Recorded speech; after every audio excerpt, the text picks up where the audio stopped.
gising na si Kibuloy nito. Noong itutuloy ko na dapat ang pamasahe. Excuse me, sir. Sir, tatapusin ko lang please. Tatapusin ko lang po ito.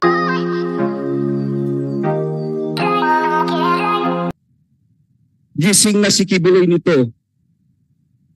Noong itutuloy ko na dapat ang pamasahe. Excuse me, sir. Sir, tatapusin ko lang please. Tatapusin ko lang po ito. Malapit na po. Sinimulan niyang tanggalin ang butones ng t-shirt ko hanggang sa tuluyan niya. Sir, I'll just finish this please. For a while.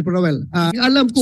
Sir, there is direct connection. Bakit nagkakaso? There is direct. Just let me finish, Okay, Mr. Chairman. sige, go ahead. Please, tatapusin ko lang. You will have That your is time. judicial, You will have your Your Honor. time. Sub-judice, that goes into the very merits of the You will have case. your time, Attorney Torion. Yes, I know that. This is Your Honor. part of But the that is transcript of the improper. Senate. That is improper. Order. This is my speech. You Yeah. cannot tell me what is improper. Order. Tapusin ko lang po ito. Anyway, this is part of the record of the Senate. Wala akong iniimbento. Lahat po ito'y galing din dito to. Noong itutuloy na kung na dapat ang pagmamasahe, tumayo siya at umupo sa harap ko.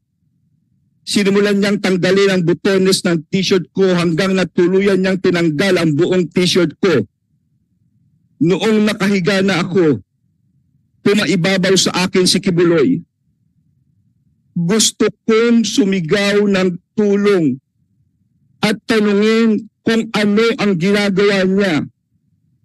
Pero naalala ko na bawal akong mag-question. Nanginginig na ang katawang ko sa takot at nakatitig lang ako sa kisame. Pinipigilan ko na ang mga luha ko dahil sobra akong nagulat at walang magawa. Pagkatapos ay tuluyan na akong pinagsamantalahan ni Apollo Kibuloy. Noong siya ay natapos na, pumunta ako sa CR. Tulala pa rin ako. Nakatitig lang sa kisame. At dito nagsimula akong umiyak. Point of order, Your Honor. Nais ko lang biglang diin na minor pa ako noong nangyari ang mga ito. Bakit ko sinasabi ito? Pakinggan natin ang akusasyon. Kung hindi totoo ito, okay, may karapatan siya sabihin niya hindi totoo. Pero kung totoo ito, dapat lamang siyang managot sa batas. At dapat lamang gawin namin ang katungkulan namin. Alam kong binababoy ako, okay lang yun. Pero huwag babuyin ang bata nito. Yun lang po, Mr. Chair.